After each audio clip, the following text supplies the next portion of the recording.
안녕하세요 찐생 여러분. 2024년 11월 26일 찐쌤의 글로벌 투자의 정석 시작하겠습니다. 저는 찐쌤 김진입니다. 오늘 오후부터 갑자기 기온이 뚝 하고 떨어졌습니다. 추위가 갑작스럽게 찾아왔기 때문에 더 춥게 느껴지시는 오늘이지 않았을까 생각을 하는데요.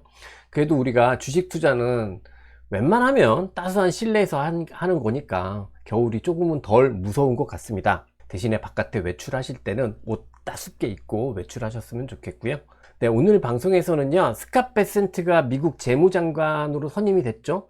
이에 따라서 미국 금융시장이 약간 요동을 치는 흐름이었는데 이거에 대한 영향 분석을 한번 해볼 거고요. 그다음에 미국 증시는 사실 큰 영향을 받지는 않았습니다. 하지만 미국 증시 자체로만 보면 일종의 섹터 간 로테이션의 흐름이 있었거든요.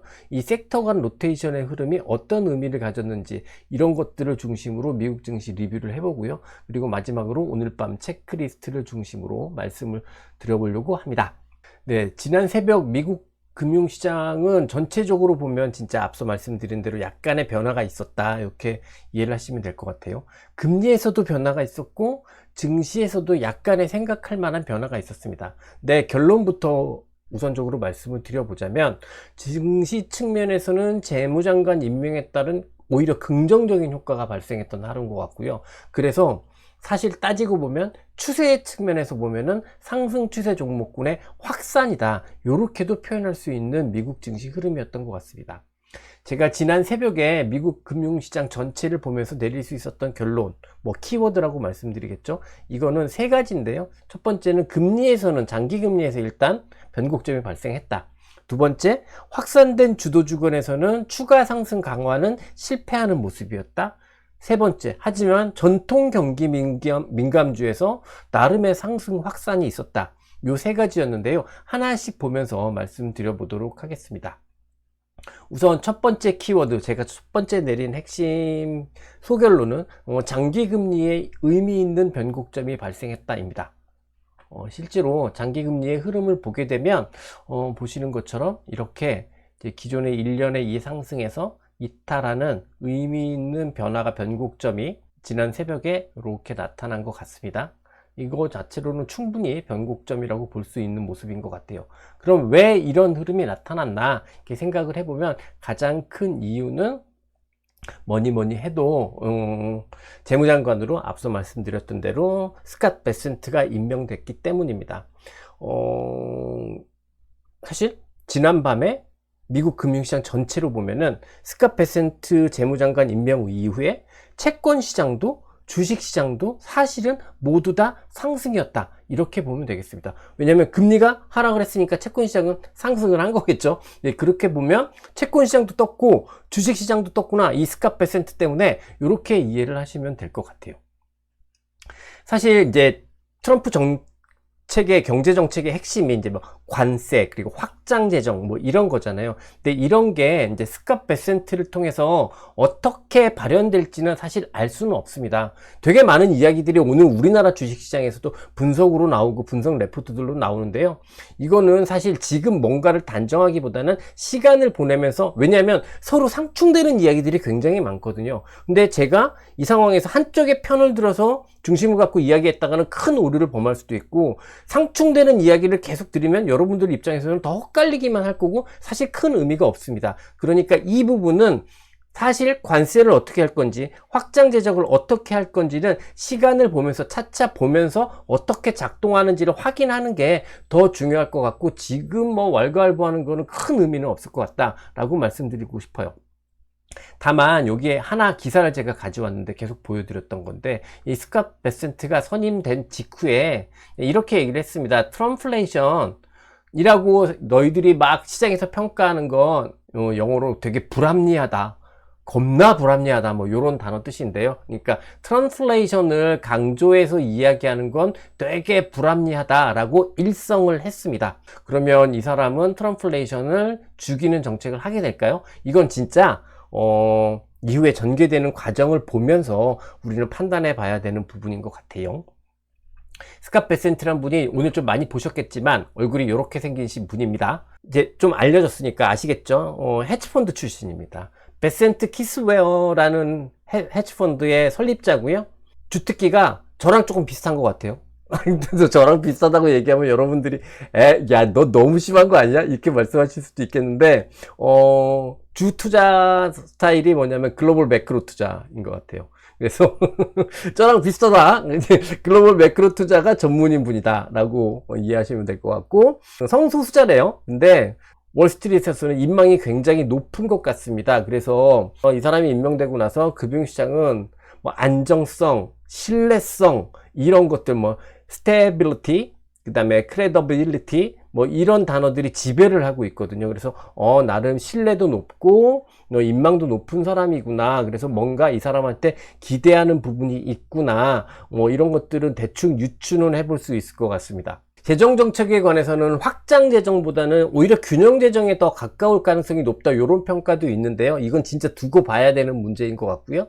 하지만 앞서 말씀드린 대로 트럼플레이션이 너무 불합리하다 라고 일성을 했단 말이죠. 이것과 함께 균형 재정 가능성도 있으니까 시장에서는 단기적으로 계속해서 부담감을 느꼈던 인플레이션 위험이 감소를 하면서, 그래서 실제로 지난 새벽에 미국 시장의 장기물 금리가 이런 변곡점을 보였다, 이렇게 판단할 수 있을 것 같습니다. 결국 미국 10년물 금리가 왜 빠졌나를 설명하기 위해서 제가 지금 스캇 베센트까지 가지고 온 건데, 결국 스캇 베센트 임명과 함께 시장에서 걱정했던 인플레이션 위험이 약간 감소되기 시작을 하면서 10년물 금리가 하락을 했다, 이렇게 정리하면 될 것 같은데요. 현재 시점에서 금리가 이렇게 변곡점을 발생을 하면서 상승 추세가 바뀌게 되면 사실 이거는 주식시장 입장에서는 긍정적인 요소지 절대 부정적인 요소로 볼 수는 없습니다. 금리가 꺾이는데 부정적인 요소로 받아들여지려면 갑작스럽게 경기 충격 위험이 발생을 해야 돼요. 경기가 되게 나빠지는데, 뭐 이런 경제 지표들을 보면서, 그러면서 이제 금리가 꺾이면 증시에 충격을 줄 수 있거든요. 그런데 지금 우리는 그런 시그널들은 거의 보지 못했고, 오히려 최근에는 뭐 하드 랜딩이냐 소프트 랜딩이냐 이걸 떠나서 막 노 랜딩에 대한 이야기를 하잖아요.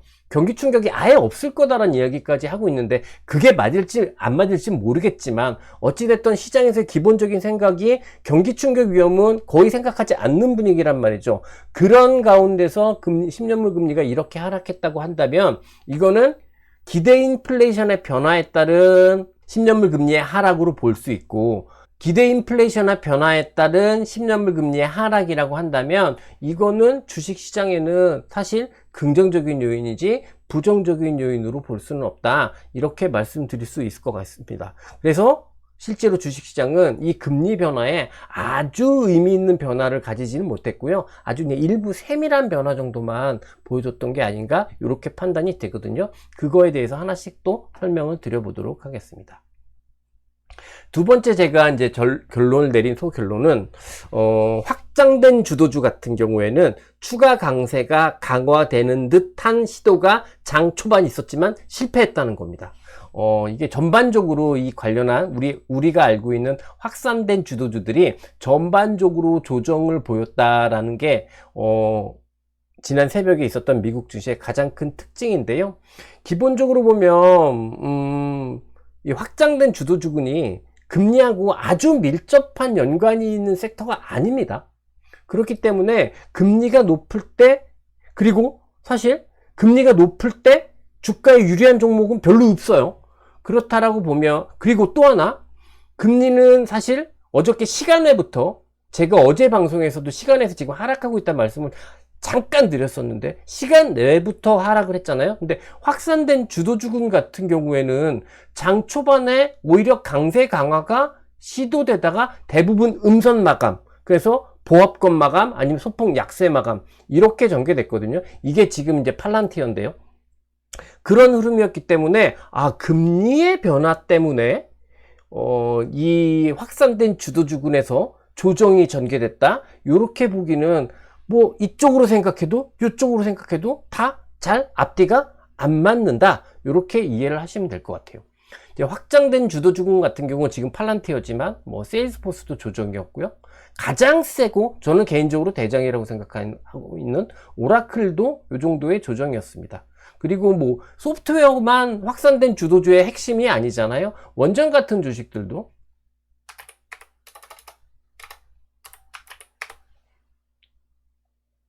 뉴스케일 파워도 이렇게 조정, 강한 강세 이후에 조정 전환하는 모습이었고,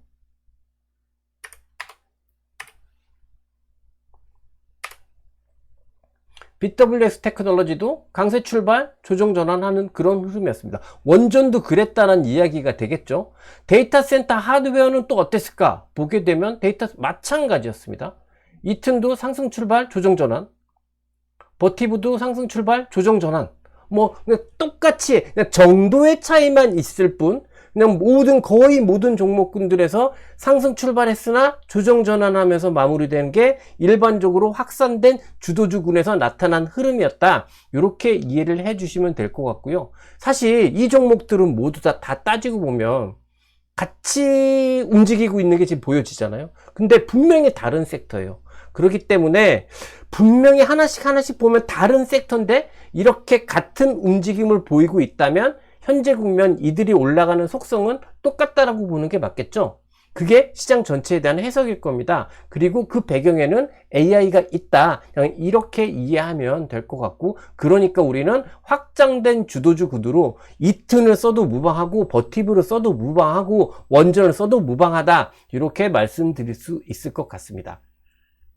조금 이제 AI 전문 기업들을 하고, AI하고 밀접한 관련이 있는 기업들하고는 조금 어찌 보면 떨어져 있는 거라고 생각할 수 있는 게 이제 테슬라인데, 테슬라 같은 경우에도 마찬가지였습니다. 강세 출발, 약세 전환, 뭐 이런 흐름들이 나타났습니다. 근데 테슬라는 약간 이슈가 있었죠. 이슈가 있었던 게 뭐냐면, 캘리포니아 지역에서 전기차 구매, 이게 이제 트럼프 정부가 전기차에 구매할 때 세제 혜택을 중단하면 캘리포니아 주정부는 자기네들 주정부 예산을 가지고 전기차 구매 보조금 프로그램을 시행하겠다고 얘기를 했단 말이에요. 근데 요게 이제 여기 이 전기차 구매 보조 프로그램에서 테슬라가 캘리포니아 지역에서 제외될 가능성이 제기되면서 하락했다라는 뉴스가 있는데요. 여기 지금 그게 이제 관련한 뉴스입니다. 캘리포니아에서 EV 크레딧을 익스클루드 할 수도 있다. 그래서 테슬라가 드랍했다. 뭐 이런 기사가 있는데요. 저는 뭐 이게 테슬라의 뭐 당연한 아주 강력한 하락 모멘텀이겠습니까? 그렇진 않잖아요. 뭐 세제 혜택 안 한다라는 이야기를 가지고도 쭉 올라왔었단 말이죠. 그러니까 큰 이슈라고 보여지질 않고요. 이 기사 없었어도 어저께 확장된 주도주군의 전반적인 동향이 상승 출발 하락 전환 마감이었으니까 테슬라도 똑같이 그렇게 되지 않았을까. 이 기사 없더라도 저는 그렇게 생각이 들거든요. 그러면 확산된 주도주군들이 그럼 어느 정도 조정을 받은 것인가? 대체적으로 이렇게 보시면 일단 제가 확산된 주도주군들을 전체적으로 다 봤을 때 아주 의미 있게 뭔가 아주 뚜렷해 보이는 단기 픽아웃 시그널은 없는 것 같아요. 그리고 기본적으로 가지고 있던 상승 추세에 대한 의미 있는 종류의 변곡점도 없었던 것 같아요. 그렇다라고 하면 연휴를 앞두고 뭐 일정 정도의 이익 실현 욕구와 함께 자연스러운 조정이 보여진 게 아닌가? 이렇게 생각이 드는데 이 이익 실현 욕구도 사실은 정확하지는 않은 것 같습니다. 왜냐하면 이따 보여드릴 텐데 같이 이렇게 확산된 주도들을 쭉 오를 때 똑같이 올랐던 섹터가 있죠. 은행. 근데 은행은 어제도 올랐거든요. 지난 새벽에도. 그러니까 그러면 뭐 이익 실현 욕구가 은행에서는 없어지고 여기만 있나요? 그건 아닐 거란 말이죠. 그러니까 이익 실현 욕구가 뭐 있었을 수도 있기는 하지만 그게 굉장히 뭐 뚜렷한 증거를 갖고 있는 그런 이유다. 이렇게 보기는 어려울 것 같고, 그렇다면 결론적으로 확산된 주도주군의 조정들은 그냥 자연스러운 조정? 너무 그동안 이들이 강했기 때문에 나타난 자연스러운 조정? 뭐 그렇게 이해하는 게 맞지 않을까 생각을 합니다. 세 번째 키워드는 이렇게 확산된 주도주군들을 중심으로 해서 전반적인 조정이 나타난 상황에서 그동안 그렇게 강하지 않았던 전통 경기 민감주의 강세가 의미 있게 전개된 게 요게 어제 미국 시장의 큰 특징 중에 하나였던 것 같습니다. 뭐 그 경기 민감주를 이끄는 가장 대표적인 종목은 지금 보여드리는 게 JP모건인데 JP모건은 고가 갱신입니다. 물론 윗꼬리를 달긴 했지만요. 그래서 은행이 있겠죠. 그래서 근데 따지고 보면 전통 경기 민감주들 같은 경우에는 사실 금리에 보다 조금 민감한 업종입니다. 물론 최근에 확장된 주도주 안에서도 금리에 민감한 업종들이 있어요. 원전 같은 경우도 그렇고요. 전력기기 같은 것도 그렇고 굉장히 금리에 민감한 업종들입니다. 하지만 그러니까 전통 경기 민감주가 금리가 하락한 것 때문에 무조건 떴다? 이렇게 보기는, 이렇게 단정하는 건 좀 곤란할 것 같아요. 하지만 앞서 우리가 금리를 봤을 때 말씀드렸듯이 경기 위축이 우려되지 않는 상황에서 장기 금리 하락은 기본적으로 증시에 긍정적인 거라고 말씀드렸잖아요. 그러니까 일정 정도 전통 경기 민감주의 상승을 유발한 부분은 존재할 거다, 이렇게 볼 수 있을 것 같아요. 이렇게는 말씀드릴 수 있을 것 같습니다. 근데 주가라는 게 오르는 게 언제든 뭐 오르고 빠지고 할 수 있는 거잖아요. 근데 제가 이렇게 따로 전통 경기 민감주의 상승을 뺀 이유는 이들 중에 몇몇 개 종목은 다수라고까지 표현하기 그렇지만 꽤 많은 종목들의 경우에 의미 있는 추세적 형태를 보이기 시작했기 때문에 제가 이렇게 따로 빼서 말씀을 드립니다. 대표적으로 캐터필러 같은 경우에도 보시는 것처럼 얼마 전에 말씀드렸는데 이제 재상승이 시도되는 형태의 강세가 나타나고 있는 것 같고요. 저는 사실 경기 민감주의 굉장히 대표적인 바로미터 주식을 페덱스라고 생각을 하는데, 페덱스 같은 경우가 보면 주가가 되게 더러워요. 실적을 기점으로 해서 보시면 이렇게 실적을 기점으로 해서 항상 이렇게 갭 하락, 갭 상승, 갭 상승, 갭 하락, 요게 다 실적이거든요. 그래서 굉장히 아직까지는 뭔가 유추하기가 굉장히 어려운 종목이긴 합니다만, 어찌됐든 그런 실적과는 상관없이 나름의 의미 있는 추세가 만들어지고 있고, 그 추세가 더 강해지는 모습이 어저께 전개되기 시작했던 것 같아요.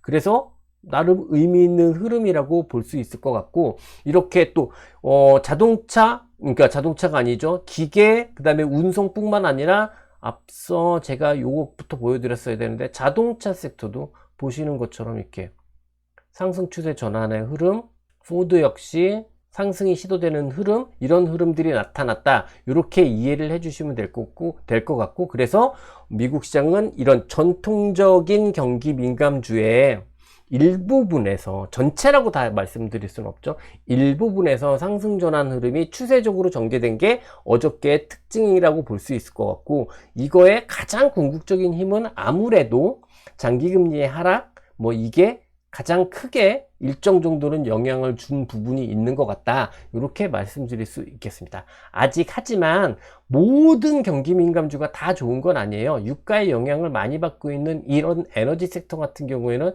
지금 이게 코너커필립스인데요, 5%의 급락이 지난 밤에도 나타나기도 했었고요. 소재 섹터 같은 경우에도 강세입니다만 굉장히 부진한 수준의 강세, 그러니까 단기 반등만 나타나고 있는 모습입니다. 그러니까 지금 보여드린 거는 다우케미칼이에요. 그러니까 사실상 미국의 전통 경기 민감주도 다 올랐다, 이렇게 보긴 어렵지만, 그래도 자동차에서 GM, 그리고 기계, 그 다음에 운송장비, 이런 종목에서 추세적 전환 흐름이 나타나고 있고, 이게 지난 새벽에 미국 시장의 꽤 큰 특징 중에 하나였다, 이렇게 정리하면 될 것 같습니다. 그러면 이제 요런 그 키워드들을 다 모아서 미국 시장의 전체 흐름, 지난밤에 미국 시장 전체 흐름을 정리를 해 보게 되면, 결국 뭐 일단 가장 큰 변화는 장기금리의 변곡점 출현이라는 부분이겠죠. 하지만 이게 증시에는 거의 부정적인 영향은 거의 없었다고 보면 될 것 같고, 오히려 긍정적인 영향이 간접적으로 전통 경기 민감주의 상승을 유발했기 때문에 간접적으로 보면은 긍정적인 영향이 더 있었던 하루였다, 이렇게 해석할 수 있겠습니다. 그래서 미국 증시만 놓고 보면 주도주구는 물론 오늘 말씀드리지 않는 엔비디아 같은 경우 추가 하락하면서 단기 상승 개연성이 좀 이탈하고 있기는 합니다만, 전반적으로 주도주구는 특별하게 부정적인 변화 없이 자연스러운 조정을 보이고 있는 가운데, 즉 추세는 유지되는 상황에서의 자연스러운 조정을 보이고 있는 가운데, 전통 경기 민감주에서 일부가 추세적 상승을 하기 시작했다라는 거잖아요. 그러면 미국 시장 전체로 보면 어떤 건가요? 상승 추세를 보여주고 있는 종목군의 숫자가 더 많아졌나요? 더 작아졌나요? 네, 더 많아진 거죠. 그러면 상승 추세 종목군들이 더 많아진 시장 상황이 좋은 시장입니까? 나쁜 시장입니까? 좋은 시장인 거죠. 그러니까 그래서 미국 시장은 좋은 흐름에서 계속 마무리를 했다, 이렇게 정리할 수 있을 것 같습니다. 이번 주 같은 경우에는 특별히 오늘 밤부터 사실 그래요. 특별하게 미국 증시 강세를 기대하기는 어렵습니다. 왜냐면 연휴를 앞두고 있는 상황이기 때문에 단기 흐름이 더 강력해지는 걸 기대하기는 좀 어렵다 볼 수 있지만, 앞서 정리한 대로 의외로 스콧 베센트 재무장관 선임 이후에 미국 증시 같은 경우에는 상승 추세를 보이기 시작하는 종목군의 숫자가 더 많아진, 그래서 그냥 계속해서 긍정적으로 해석할 수밖에 없는 그런 증시 상황에서 마무리를 했다, 이렇게 정리해서 말씀드릴 수 있을 것 같습니다. 이제 오늘 밤 체크리스트를 말씀을 드릴 텐데요. 오늘 밤 체크포인트 같은 경우에는 경제 이벤트에서는 가장 중요한 게 아무래도 FOMC 의서록 공개인 것 같아요. 우리 시간으로 오늘 내일 새벽 4시에 이제 공개 예정에 있습니다. 근데 이게 또 지난번 연준하고 지금 현재 정치 상황이나 뭐 이런 게 굉장히 많이 바뀌어 있죠.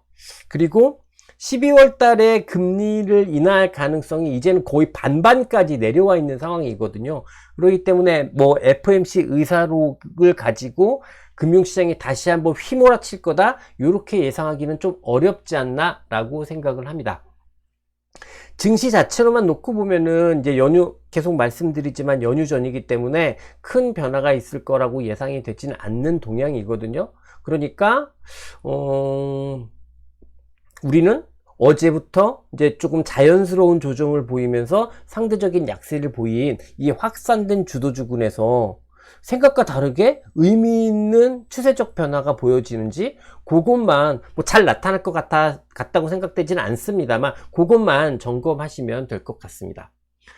종목 단으로 내려와서 미시적으로 보자면 아주 핵심주라고 말씀드릴 수는 없겠지만, 네트워크 하드웨어에서 델 컴퓨터 하고요, 소프트웨어에서 크라우드 스트라이크의 실적 발표가 내일 장 끝나고 있습니다.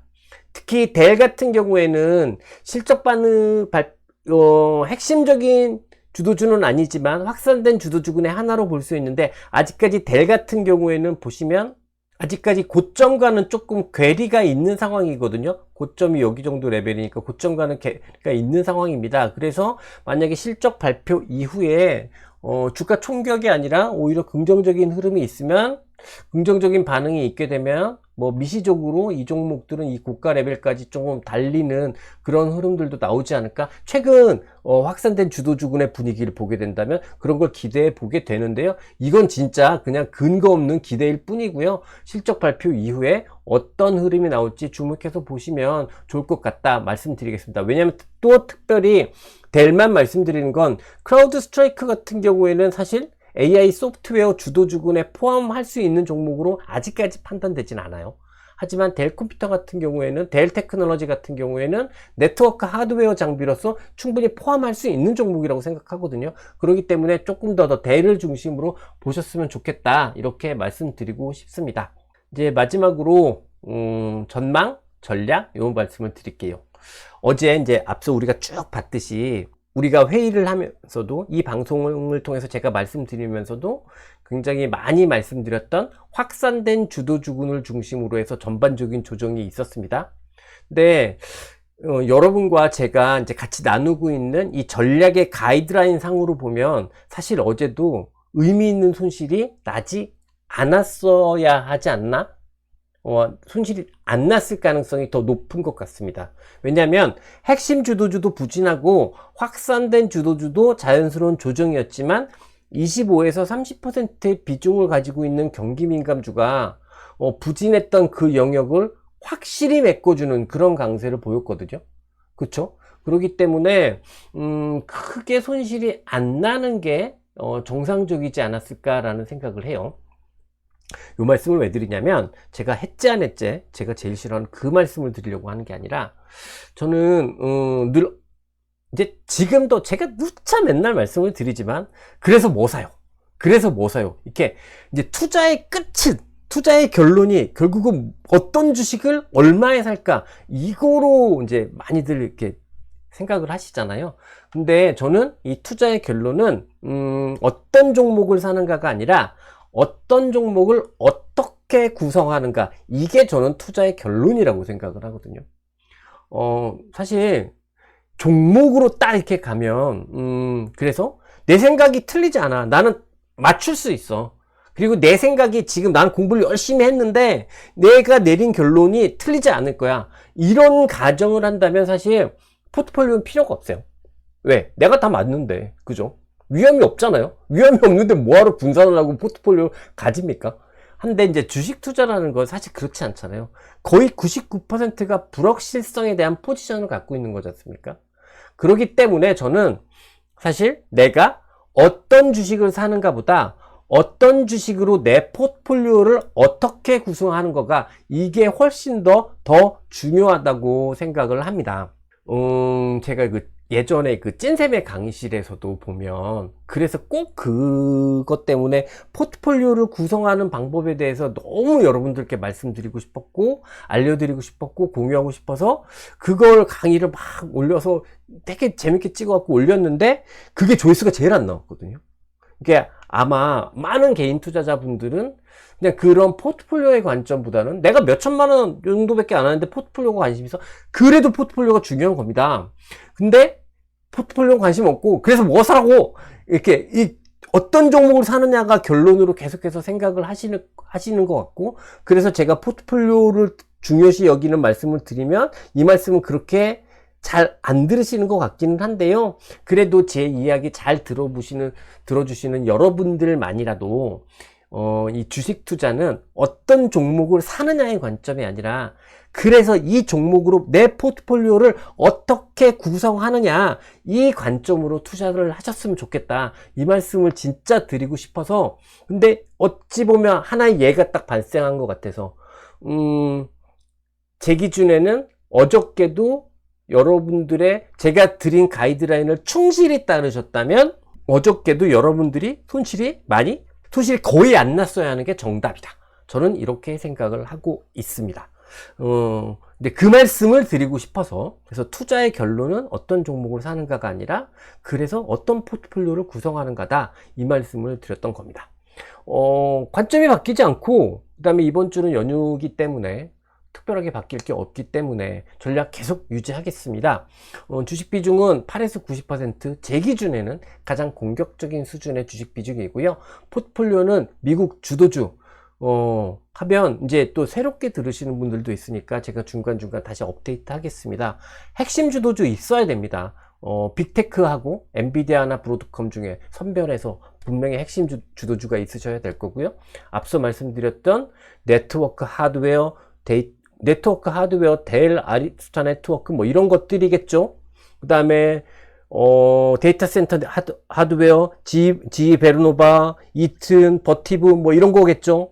그 다음에 소프트웨어 우리나라 분들이 너무 좋아하시는 팔란티어, 뭐 오라클, 그 다음에 뭐 세일스포스, 혹시나 뭐 스노우플레이크까지 뭐 그런 게 있겠죠. 그 다음에 여기 또 뭐 의료용 AI도 있겠죠. 원전도 있을 겁니다. 근데 원전까지 저는 네트워크 하드웨어, 데이터 센터 하드웨어, 원전까지를 하드웨어로 몰고 싶고요. 거기에 또 요거하고는 결이 다르지만 이제는 주도주로 포함하자는 테슬라도 있을 겁니다. 이런 식으로 US 주도주를 중심으로 한 55에서 60 정도의 비중을 가져가시고 그다음에 미국 경기 민감주, 그럼 미국 경기 민감주 너무 뜬금없는 거 아니야? 그래서 제가 이전부터 계속 말씀드렸던 게 미국 경기 민감주 종목 하나하나로 가면 개별 종목 위험이 생기니 미국 경기 민감주가 좋아지는 상황에서는 러셀 2000 지수가 굉장히 좋은 투자의 대안이 될 거다. 이런 말씀 계속 드렸었잖아요.